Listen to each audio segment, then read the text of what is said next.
নমস্কার, শুভ সন্ধ্যা। আমি আপনাদের প্রবীর বিশ্বাস। দেখছেন প্রবীর প্লাসের সান্ধ্য।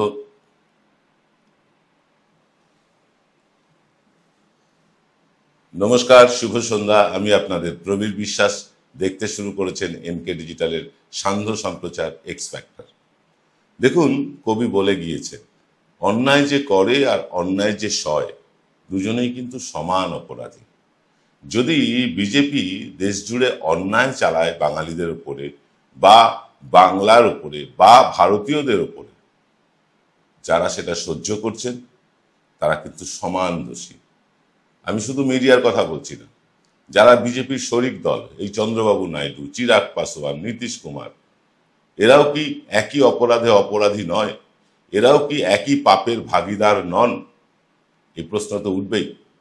তারা ক্লিন চিট পেয়ে যাবেন মানুষের কাছ থেকে, এটা কেন ভেবে নিচ্ছেন? বিহারের যে অবস্থা হয়েছে তাতে বিহারের মানুষ এবার নীতিশ কুমারকে তাড়িয়েই ছাড়বে বলে মনে হচ্ছে। এবার এই এনআরসি, মোটামুটি এনআরসি তৈরি হয়েছে, এনআরসির পরিস্থিতি তৈরি হয়েছে এসআইআর, এই যে স্পেশাল ইন্টেন্সিভ রিভিশনের নামে যে নাগরিকত্ব যাচাই চলছে, এইটার বিরুদ্ধে সারা দেশের মানুষ কিন্তু ক্ষোভ প্রকাশ করেছে। এবার রাজ্য সরকারগুলো তারা ক্ষোভ প্রকাশ করবে, বিরোধী দলগুলো তারা সংসদে চেঁচামেচি করবেন, চিৎকার করবেন, কিন্তু ভবি ভোলার নয়। নির্বাচন কমিশন চলবে সেই বিজেপির আঙুলের ইশারাতে। কিন্তু এই ইশারা যারা বন্ধ করতে পারেন, যারা সত্যি ভারতকে একটা গণতান্ত্রিক দেশ হিসাবে প্রতিষ্ঠিত করতে পারেন, তারা হচ্ছেন শরিক দল। সেই শরিক দল যখন কানে তুলো আর পিঠে কুলো বেঁধে ঘোরে, তখন গণতন্ত্র ধূলিসাৎ হবেই। কারণ এরা ঘোরে কেন? কারণ কি? ওই সেই কলাটা, মূলটা, প্যাকেট, 100 কোটি, 150 কোটি, 200 কোটি ইত্যাদি প্যাকেজ বা প্যাকেট যাই বলুন না কেন, সেগুলো কাউকে ক্ষমতায় বসিয়ে রাখার লোক প্রলোভন। এই ক্ষমতার অর্থের জোরে কিন্তু এই সরকার বুলডোজার চালাচ্ছে দেশের মানুষের উপর। এই যে সারা দেশে বাঙালিকে হেনস্থা করা হচ্ছে, জেনুইন বাঙালি পশ্চিমবাংলাবাসী, তাদেরকে পর্যন্ত বাংলাদেশি তকমা লাগিয়ে বাংলাদেশে পাঠিয়ে দেওয়া হচ্ছে। এটা কোন ধরনের মানবাধিকার চলছে বলতে পারে? এটা মানবাধিকার লঙ্ঘন নয়? এখন আমাদের মানবাধিকার কর্মীরা চুপ কেন? শুধু রাজনৈতিক দলগুলোই কথাবার্তা বলবে, মানবাধিকার কর্মীরা কোনো কথা বলবেন না? যখন পুলওয়ামাতে বা পেহেলগাঁওতে আমাদের সেনাদেরকে রীতিমতো বোকা বানিয়ে একদল লোক ধ্বংসলীলা চালায়, সেটা মানবাধিকার লঙ্ঘনের পর্যায়ে পড়ে না? তখন মানবাধিকার কর্মীরা থাকেন কোথায়? আসলে এরাই হচ্ছে দেশের গণশত্রু, এরাই শত্রু। এরা না দেশপ্রেমিক, না দেশদ্রোহী, এরা হচ্ছে জনগণের শত্রু। জনগণের পক্ষে এরা কোনো কাজ করেন না। আজকে নরেন্দ্র মোদী সরকারকে যদি এরা একটু টাইট দিতে পারতেন, তাহলে দেশের মানুষ তো স্বস্তিতে থাকতো। এই যে বিহারের 65 লক্ষ মানুষের নাম বাদ চলে গিয়েছে, 65 লক্ষের মধ্যে বলা হচ্ছে 20 লক্ষ মৃত ভোটার, আর কয়েক লক্ষ আছে যারা শিফট হয়ে গেছে। বাকি যাদের নাম বাদ গিয়েছে তারা বেশিরভাগই প্রান্তিক মানুষ, দলিত সম্প্রদায়। তাতে নীতিশ কুমারের কি, চিরাগ পাসওয়ানের কি? তাতে কিচ্ছু এসে যায় না। চিরাগ পাসওয়ান কেন্দ্রে মন্ত্রিত্ব থাকবেন, মন্ত্রী থাকবেন, আর নীতিশ কুমার রাজ্যের মুখ্যমন্ত্রী বা উপমুখ্যমন্ত্রী হয়ে থাকার স্বপ্নে বিভোর থাকবেন, অথবা তার ছেলেকে বড় কোনো পদ দেওয়ার চিন্তা ভাবনা করবেন। এই হচ্ছে তাদের রাজনীতি। বিহারের যে লক্ষ লক্ষ দলিত আদিবাসীদের নাম বাদ চলে গেল ভোটার তালিকা থেকে, এর কি হবে? দেখুন, ভোটার তালিকায় বলছেন যে ভোটার কার্ড তারা মান্যতা দেবেন না। এই ভোটার কার্ড কারা ইস্যু করে? নির্বাচন কমিশন ইস্যু করে। নির্বাচন কমিশন কেন ইস্যু করে? যাতে দেশের একজন নাগরিক ভোট দিতে পারে। তো দেশের নাগরিককে যখন আপনি পরিচয়পত্র একবার দিয়েছেন, তারপরে সেই পরিচয়পত্র কেড়ে নেওয়ার পেছনে যুক্তিটা কি? সেই পরিচয়পত্রকে মান্যতা না দেওয়ার পেছনে যুক্তিটা কি? আপনাদের যুক্তি হচ্ছে আপনারা বাড়ির দলিল দিন, পাসপোর্ট দিন। বাড়ির দলিল, পাসপোর্ট পেতে গেলে যে আধার কার্ড লাগে, সেই আধার কার্ডটাকেই তো আপনারা মানছেন না। বিচারপতিরা একদম সঠিকভাবে বলেছেন, যদি আধারকে আপনারা বলেন যে জাল হচ্ছে, রেশন কার্ড জাল হচ্ছে, ভোটার কার্ড জাল হচ্ছে, তাহলে যে কোনো কাগজই তো জাল হতে পারে। বিহার থেকে অজিত অঞ্জন যা রিপোর্ট তুলে এনেছেন, সেটা দেখলে তো রীতিমতো চমকে যেতে হয়। কিভাবে ভোটার লিস্টে সংশোধন চলছে, এই নিবিড় সংশোধন প্রক্রিয়ার নামে কিভাবে এক শ্রেণীর মানুষকে, দলিত মানুষকে, গরিব মানুষকে, মুসলমানদের নাম কিভাবে বাদ দিচ্ছে? তাদেরকে প্রথমে ভোটার তালিকা থেকে বাদ দেওয়া হবে, এরপরে বেনাগরিক করে দেওয়া হবে। যাবে কোথায় মানুষগুলো? একটা মানুষকে এখন পর্যন্ত কি অফিসিয়ালি ফেরত দেওয়া হয়েছে এদেশ থেকে অন্য কোনো দেশে? পাকিস্তানে, বাংলাদেশে, মায়ানমারে? মায়ানমার বলতে মনে পড়লো, ইউনাইটেড নেশন একটা চাঞ্চল্যকর তথ্য সামনে এনেছে। ইউনাইটেড নেশন বলছে ভারতে থাকা 38 জন শরণার্থী, তারা বলছেন শরণার্থী আর ভারত সরকার বলছে অনুপ্রবেশকারী, সে যাই হোক, 38 জন মায়ানমারের মানুষকে, রোহিঙ্গাকে তারা ভারত সরকার নৌসেনার মাধ্যমে আন্দামানে গিয়ে একটা নির্জন দ্বীপে ছেড়ে দিয়েছে বা জলে ভাসিয়ে দিয়েছে। কি ভয়ঙ্কর ঘটনা! মানুষের প্রতি যদি এতটুকু দায়িত্ব, দরদ না থাকে, তারা সরকার চালাবে কি করে? যারা অনুপ্রবেশকারী তাদের পুশব্যাক করাই উচিত, এটা সবসময় বলছি, কিন্তু তাদেরকে মৃত্যুর মুখে ঠেলে দেওয়া কতটা মানবিক? ইউনাইটেড নেশন প্রশ্ন তুলেছে, ভারত সরকার বলছে আমরা ওই রকম কাগজপত্রে সই করিনি, তাই তাদের শরণার্থী বলে মানি না। মানেন না শরণার্থী, ছেড়ে দিন, অনুপ্রবেশকারী মানলেন, কিন্তু তা বলে মৃত্যুর মুখে ঠেলে দিতে হবে মানুষকে? 38 জন মানুষকে, কেউ বলছেন 45, কেউ বলছেন 38। এরকম ভয়ঙ্কর ভয়ঙ্কর সব তথ্য উঠে আসছে। শুধু তো সবে বিহারে শুরু হয়েছে এসআইআর, যখন আরো রাজ্যগুলোতে শুরু হবে তখন কি ভয়ঙ্কর পরিস্থিতির মুখোমুখি হতে হবে আমাদের, আপনারা বুঝতে পারছেন? কি ভয়ঙ্কর পরিস্থিতিতে দেশকে নিয়ে যেতে চলেছে এই সরকার। আর এই চন্দ্রবাবু নাইডু, নীতিশ কুমার আর চিরাগ পাসওয়ান এরা মুখে মুচকি হাসি নিয়ে নির্বাচনের প্রচার করে বেড়াচ্ছেন, কেউ উন্নয়নের প্রচার করে বেড়াচ্ছেন। এরা ধমকি দেবেন। নীতিশ কুমার ধমকি দিতে পারেন না, তিনি ধমকি দেবেন না, তার কোনো চাবিকাঠি নিশ্চয়ই বিজেপির কাছে আটকে আছে। চিরাগ পাসওয়ান মাঝে মধ্যে ধমকি দিচ্ছেন, চন্দ্রবাবু নাইডু মাঝে মধ্যে ধমকি দিচ্ছেন, কেউ কিন্তু সরকার ফেলবে না। এই সরকারকে ফেলে দিয়ে নতুনভাবে সরকার গড়বার কথা কেউ ভাববে না, কারণ ওদিকে চন্দ্রবাবু, তার চাই মোটা মোটা প্যাকেট, আর চিরাগ পাসওয়ান, তার চাই কেন্দ্রের মন্ত্রিত্ব। এই দুয়ের লোভে এরা কিন্তু কোনো কথা বলবে না। সরকারকে যদি এরা ধমক দেয় যে ইমিডিয়েট এই এসআইআর এর নামে নাগরিকত্ব যাচাই বন্ধ করুক নির্বাচন কমিশন, সুরসুর করে রাজি হয়ে যাবে বিজেপি। রাজি হতেই হবে তাদের। জানি না এদের কোনো গোপন ভিডিও বা কোনো কলকাঠি বিজেপির কাছে রাখা আছে কিনা, কারণ বিজেপির এই কাজগুলোতে তো ভীষণ দক্ষ। বিভিন্ন বিচারপতিদের মানে দস্তাবেজ, বিভিন্ন রাজনৈতিক নেতাদের দস্তাবেজ, রাজনৈতিক নেতাদের ফোনে পেগাসাস ঢুকিয়ে দিয়ে বা বিচারপতিদের ফোনে পেগাসাস ঢুকিয়ে দিয়ে তাদের উপর নজরদারি করে অনেক কিছু ব্ল্যাকমেলের জন্য তারা রাখতে পারে। সেই ব্ল্যাকমেল করে আর কতদিন, কত বছর? 2029 এখনো ঢের বাকি। ততদিন মানুষকে এইভাবে নিষ্পেষিত হতে হবে? প্রত্যেক বছর বা প্রত্যেকবার কোনো না কোনো বিষয়ে মানুষকে লাইনে দাঁড় করিয়ে দিয়ে দেশের আসল সমস্যা থেকে চোখ ঘুরিয়ে দেওয়া হবে? কতদিন চলবে এটা? মানুষ কতদিন মেনে নেবে? এই যে বাঙালিদের ওপর অত্যাচার হচ্ছে, সারা দেশে হচ্ছে, বিজেপি শাসিত রাজ্যগুলোতে, বামেরা আজ পথে নেমেছে, তৃণমূল কয়েকদিন আগে নেমেছে, হয়তো কংগ্রেসও কয়েকদিনের মধ্যে পথে নামবে। দেখেছেন বিজেপির কাউকে এ ব্যাপারে প্রতিবাদ করতে? উল্টে বিজেপির নেতা, বর্তমানে নেতা, বিরাট বড় নেতা, যোগ্যা পড়া মিঠুন চক্রবর্তী, তিনি বলছেন বাংলার বাইরে নাকি বাঙালিদের উপর অত্যাচারই হচ্ছে না।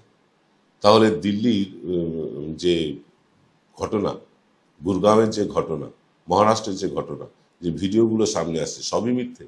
নাকি মিঠুন চক্রবর্তী বা বিজেপি দলটাই মিথ্যে? এ প্রশ্ন তো জাগবেই। আসবো একটা ছোট্ট বিরতির পর।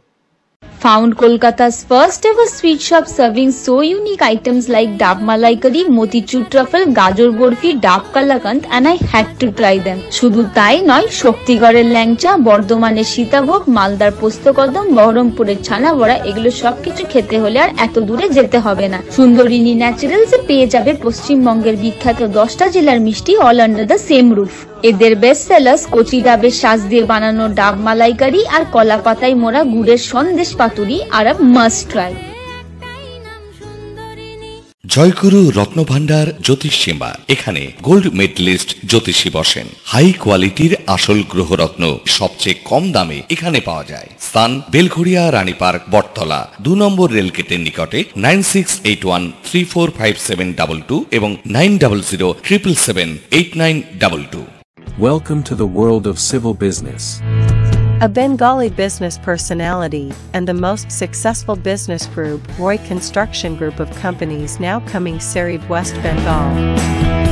Mr. Anup Roy, the managing director of the Roy Construction Group company, ready to serve his native land, the mother Bengal.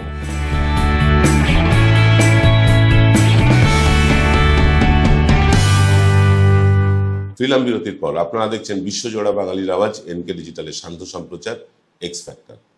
এই যে পেহেলগাঁও নিয়ে সরকারের যে রাগ ঢাক গুড়গুড়, তারা বলছেন অপারেশন সিন্দুর নাকি এখনো চালু আছে। অপারেশন সিন্দুর চালু আছে মানে লোককে কত বোকা বানাবে, কতটা বোকা ভাবেন আপনারা লোককে? অপারেশন সিন্দুর চালু থাকলে পাকিস্তান অধিকৃত কাশ্মীরটা আমাদের কাছে এলো না কেন?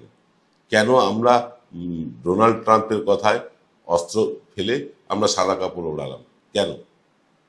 কেন? দেশের মানুষ প্রস্তুত ছিল, সেনারা প্রস্তুত ছিলেন, তাহলে কেন? কিসের স্বার্থে? স্বার্থ ওই একটাই, আদানি। আদানিকে বাঁচাতে হবে আমেরিকার হাত থেকে, কারণ আদানির নামে আমেরিকার আদালতে মামলা চলছে, তাকে বাঁচাতে হবে। তাই ট্রাম্প মানে চাচার কথায় সব কিছুতেই রাজি হয়ে যাচ্ছেন নরেন্দ্র মোদী। আমাদের দেশের মানুষকে হাতে পায়ে শিকল বেঁধে পাঠিয়ে দিচ্ছে, আমাদের মানে নরেন্দ্র মোদীর মুখে একটুও তার প্রতিবাদ নেই। আমাদের দেশের মানুষের H1 ভিসা বাতিল করছে, তার জন্য নরেন্দ্র মোদীর কাছে কোনো ভাষা নেই, কোনো প্রতিবাদ নেই। আবার যখন একতরফাভাবে ট্রাম্প যুদ্ধবিরতি ঘোষণা করে দিচ্ছে, তখনও নরেন্দ্র মোদীর মুখে কুলো। যখন অপারেশন সিন্দুর নিয়ে সংসদ ভবন উত্তাল হচ্ছে, তখন প্রধানমন্ত্রী ঘুরে বেড়াচ্ছেন দেশ বিদেশ। দেশে যখন সংসদ চলে, তখন প্রধানমন্ত্রী কি দেশ বিদেশ ঘুরে বেড়ানোর কথা, না সংসদে থেকে দেশের মানুষের প্রশ্নের উত্তর দেওয়ার কথা? এমনিতেও তিনি কোনো সংসদে কোনো প্রশ্নের উত্তর দেন না, সাংবাদিক সম্মেলন করেন না। তিনি এই যে মৌনী বাবা ধারণ করেছেন, তিনি একসময় মনমোহন সিংকে কটাক্ষ করতেন মৌন মোহন, আর আজ তিনি কি? তিনিও তো আজকে যে কোনো সমস্যা আসলে তিনি মুখে কুলু পাটেন। কেন? এটা কি দেশের মানুষ বোঝে না? আমরা সব বুঝি, আমরা এতটা বোকা নই। এই যে বাঙালিদের উপর অত্যাচার হচ্ছে, সংসদে সাংসদেরা সরব হচ্ছেন, একজন বিজেপি সাংসদকে দেখেছেন এই ব্যাপারে সরব হতে? তারা তো বাঙালিদের ভোটে জিতে এসছেন। যখন মহারাষ্ট্রে ওই মতুয়া কার্ড ছুঁড়ে ফেলে বাঙালির ছেলেদেরকে গ্রেফতার করা হয়েছে, তখন গর্জে উঠতে দেখেছেন শান্তনু ঠাকুরকে?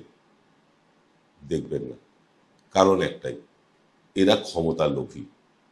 এরা তো পারতেন মতুয়াদের স্বার্থে, যদি শান্তনু ঠাকুর আজকে সংসদ ভবন ত্যাগ করে পদত্যাগপত্র দিয়ে চলে আসতে পারতেন, তাহলে বুঝতাম বাপের বেটা তিনি মতুয়াদের স্বার্থ দেখেন। আসলে তিনি নিজের ক্ষমতার স্বার্থ দেখেন। মন্ত্রিত্বের স্বাদকে ছাড়ে বলুন, লালবাতির গাড়ি, বিরাট বিরাট সিকিউরিটি, বিরাট অর্থের মানে সাপ্লাই, এগুলো কে বন্ধ করতে চায়? এইরকম ভাবে যদি বিজেপি চলতে থাকে, পশ্চিমবাংলায় তো তারা ধূলিসাৎ হয়ে গেছেই প্রায়, আর ওটা আরো ধূলিসাৎ হয়ে যাবে। অনেক কথা বলা হচ্ছে, অনেক জায়গা থেকে অনেক রকম, কেউ সমীক্ষা দেখাচ্ছে, কেউ বিভিন্ন রকম বক্তব্য রাখছে বিজেপি নাকি 160 আসন পাবে। আরে 60খানা পেয়ে আগে দেখাক, শুধু 60খানা পেয়ে। আমরাও সমীক্ষা করি এবং সবার চেয়ে সেরা সমীক্ষা করি। গত মানে 4-5টা নির্বাচনে আমরা যে সমীক্ষা করেছি সবার সেরা, সবচেয়ে নিখুঁত। আমরা বলছি বিজেপি আগে 60টা পেয়ে দেখাক, তারপরে তো 160-এর গল্প হবে। এই হাওয়া তুলে লাভ কি? মানুষ বুঝে গেছে বিজেপি কি। বিশেষ করে মতুয়া সম্প্রদায় আজকে যেভাবে বিপদের মুখে এসে দাঁড়িয়েছে, যদি এই যে আমার পাড়ায় আমার সমাধান এই রকম প্রকল্পের মাধ্যমে মানুষের ডোমিসাইল সার্টিফিকেট ইস্যু না করা যেত, যদি ইস্যু না করে পশ্চিমবঙ্গ সরকার, তাহলে মতুয়ারা আরো গাড্ডায় পড়বে, রাজবংশীরা আরো গাড্ডায় পড়বে। যাদেরকে তারা ভোট দিয়ে জিতিয়েছেন তারা পাশে থাকছেন না, থাকছে আবার তৃণমূল। এবার তাদেরকেই বেছে নিতে হবে যে কারা তাদের পাশে আছে। ডোমিসাইল সার্টিফিকেটটা কি এমএলএ এমপিরা ইস্যু করতে পারেন না? আলবাত পারেন। করেছেন একজনের প্রতি, একজনকেও করেছেন ডোমিসাইল সার্টিফিকেট ইস্যু। দেখান, দেখান, প্রকাশ্যে আনুন। একটা হোয়াইট পেপার বার করুন এমপিরা, বিজেপি একটা হোয়াইট পেপার বার করুন বিধায়কেরা, কত মানুষকে দিয়েছেন। 2 কোটি মতুয়া থাকে ভারত বা পশ্চিমবাংলায়, তার মধ্যে কতজনকে আপনারা এখনো পর্যন্ত ডোমিসাইল সার্টিফিকেট দিয়েছেন দেখান একবার। এইভাবে দ্বিচারিতা করে বেশি দিন ক্ষমতায় থাকা যায় না। কিছুদিনের জন্য ক্ষমতা ভোগ নিশ্চয়ই করা যায়, কিন্তু যেভাবে আপনারা চলছেন সেভাবে কিন্তু আপনারা শুধু নিজেদের ক্ষতি করছেন না, ভবিষ্যতের জন্য চিরতরে বিজেপির পশ্চিমবঙ্গে ফিরে আসাটাকে একেবারে চিরতরে আটকে দিচ্ছেন। আজকে আপনাদের সাময়িক লাভের জন্য বিজেপির ভবিষ্যৎকে আপনারাই গাড্ডায় দিচ্ছেন। আমি বিজেপি নিয়ে আলোচনা করতে বসিনি, কিন্তু যেভাবে বাংলা বাঙালির উপরে অত্যাচার হচ্ছে, যেভাবে মানে সেনাদেরকে ব্যবহার করে একটার পর একটা ভোট বৈতরণী পারের চেষ্টা হচ্ছে, সেটা বিজেপি করছে। বিজেপি স্ট্র্যাটেজি হতে পারে, বিজেপি নিষ্ঠুর দল, সেটা আমরা জানি। কিন্তু নীতিশ কুমার, চিরাগ পাসওয়ান আর চন্দ্রবাবু নাইডু তারা এগুলো মেনে নিচ্ছেন কিভাবে? মেনে নিয়ে তারাও কি সমান অপরাধী হচ্ছেন না? মিডিয়ার কথা ছেড়ে দিলাম, কারণ তাদের কোনো দায় নেই। তারা হিন্দু মুসলমান করার পর দাঙ্গা হলেও তারা কোনো দায় নেয় না। তারা কোনো মিথ্যে খবর চালিয়ে দিয়ে পরে এক লাইনের একটা ছোট্ট ডিসক্লেমার দিয়ে দেয়, ওই খবরটি ভুল তথ্য ছিল, আমরা দুঃখিত, ব্যাস, গল্প শেষ। বিভিন্ন হোয়াটসঅ্যাপ ইউনিভার্সিটির ভিডিও তারা নিজেদের চ্যানেলে চালিয়ে দিয়ে তলায় লিখে দেয় ভিডিওর সত্যতা আমরা পরীক্ষা করে দেখি। আরে যে ভিডিও সত্যতা আপনারা যাচাই করেননি, বা যে অডিওর সত্যতা আপনারা যাচাই করেননি, সেগুলো টেলিকাস্ট করেন কিভাবে? কোন এথিক্সে? এটাকে সাংবাদিকতা বলে? আমি জানি না। আমি এই নিয়ে বিশেষ কথা বলতে চাই না, কারণ সাংবাদিক কুলের বিরুদ্ধে কথা বললে সাংবাদিকেরাই রেড়ে করে আসে। কিন্তু বাংলা বাঙালির সপক্ষে তো কথা বলবই। যেখানে বাঙালি অত্যাচারিত হচ্ছে, যেখানে সেনারা অপমানিত হচ্ছে, যেখানে সেনাদের বিরুদ্ধে বিরাট অভিযোগ উঠছে যে তারা নাকি নৌসেনার মাধ্যমে 38 জনকে জলের সমাধি দিয়েছেন, এত বড় অভিযোগ উঠছে, আমরা চুপ করে থাকি কি করে বলুন তো? একজন জাতীয়তাবাদী মানুষ হিসেবে এই ব্যাপারে চুপ করে থাকা যায়? কখনো যায় না। আমরাও চুপ করে থাকতে পারছি না। আমরা বাংলা বাঙালি নিয়ে একটা বিশেষ অনুষ্ঠান করতে চলেছি আগামী বৃহস্পতিবার আপনাদের সাথে। হ্যাঁ, আমাদের ওপেন ফোরাম আবার ফিরে আসছে। আগামী বৃহস্পতিবার আপনাদের সাথে হবে বাংলা বাঙালি নিয়ে কথা। আপনারা প্রত্যেকে ফোন করবেন, আপনাদেরকে ফোনে আমন্ত্রণ জানিয়ে রাখলাম। আপনারা ফোন করে আপনারা আপনাদের মতামতটা আগামী বৃহস্পতিবার রাত 8টায় জানাতে পারবেন। তবে যে কথা আজকে বলছি সেটা একটু বারবার আপনাদেরকে বলে নিই, একটু নিজেকে জাগিয়ে তুলুন, একটু আপনার পাড়া প্রতিবেশী আত্মীয় স্বজনকে জাগিয়ে তুলুন। যেভাবে বাঙালি নিধনযজ্ঞ চলছে, বাঙালিকে একেবারে কোণঠাসা করে দেওয়ার চেষ্টা চলছে, তার বিরুদ্ধে যেখানে যতটুকু আওয়াজ তোলা সম্ভব সেখানে আওয়াজ তুলুন। প্রতিবাদ করে দেখুন, পাশে মানুষ পাবেন। আমি অন্তত পেয়েছি। আজকের অনুষ্ঠান দীর্ঘায়িত করব না, তবে 3 শত্রুকে আজকে চিনিয়ে দিলাম যারা গণশত্রু। এক নীতিশ কুমার, এক চিরাগ পাসওয়ান, আর এক চন্দ্রবাবু নাইডু। আমি নরেন্দ্র মোদী, অমিত শাহের কথা বলছি না। তাদের মানে মানুষের প্রতি শত্রুতা নিয়ে তো কোনো কথা নেই। তাদের তো মিত্র দুজনই, এক আদানি আর আম্বানি। কিন্তু এরা কিসের লোভে, কেন, কি কারণে এখনো সমর্থন দিয়ে যাচ্ছেন, এই প্রশ্নটা মানুষ করবে না? আমরা রেখে গেলাম। আপনি কি মনে করছেন এই বিষয়ে? কমেন্ট করে লিখে জানান। আজকের অনুষ্ঠানটা খুব একটা ভালো করতে পারলাম না, কারণ শারীরিকভাবে ভীষণ অসুস্থ, জ্বর, সর্দি, কাশি। কোনোভাবে অনুষ্ঠানটা করলাম, মার্জনা করবেন। তবে আপনাদেরকে সকলকে আরো একবার ধন্যবাদ জানাই। যারা আমাদের এই মান্থলি সাবস্ক্রিপশন পাঠাচ্ছেন তাদের প্রত্যেককে ধন্যবাদ জানাই। মাসের 1 তারিখ পড়বার আগেই বহু মানুষ তা পাঠানো শুরু করে দেন। আমরা সত্যি অভিভূত হয়ে যাই যে এটা কি করে সম্ভব। আমরা বলি প্রত্যেক মাসের 1 থেকে 12 তারিখের মধ্যে পাঠাবেন, কিন্তু বহু মানুষ দেখি ওই 24-25 তারিখ থেকেই পাঠানো শুরু করে দেন। মাসের শেষে তারা পাঠান, আমি জানি তাদের কষ্ট হয়, তবুও তারা পাঠান। এই মানুষগুলোর কাছে কৃতজ্ঞতার শেষ নেই।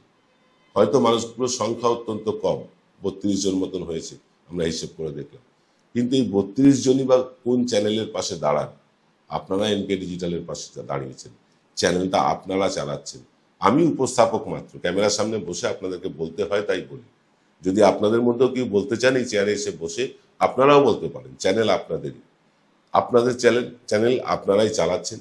আপনাদেরকে আমরা কৃতজ্ঞতা জানাতে পারি যে আপনারা যেভাবে আমাদের পাশে এসে দাঁড়াচ্ছেন, তাতে সত্যি আমরা অভিভূত, আপ্লুত। যারা আমাদেরকে অনুদান পাঠাতে চাইছেন তাদেরকে বলি, নিচে যে নাম্বারটি আছে 9830075869, যে নাম্বারটি দেখা যাচ্ছে, এই নাম্বারটিতে আপনারা আমাদেরকে ইউপিআই করে দিতে পারেন। ফোনপে, গুগল পে, পেটিএম ইত্যাদির মাধ্যমে আপনারা এই নাম্বারে আপনার সাধ্যমতো অনুদান আমাদের পাঠাতে পারেন। আজকের অনুষ্ঠান আর দীর্ঘায়িত করব না, শেষ করতে হবে। কাল সকালবেলা আসছেন সুমন ভট্টাচার্য, তার সরাসরি সুমন অনুষ্ঠান নিয়ে, দেখতে ভুলবেন না। শুভরাত্রি।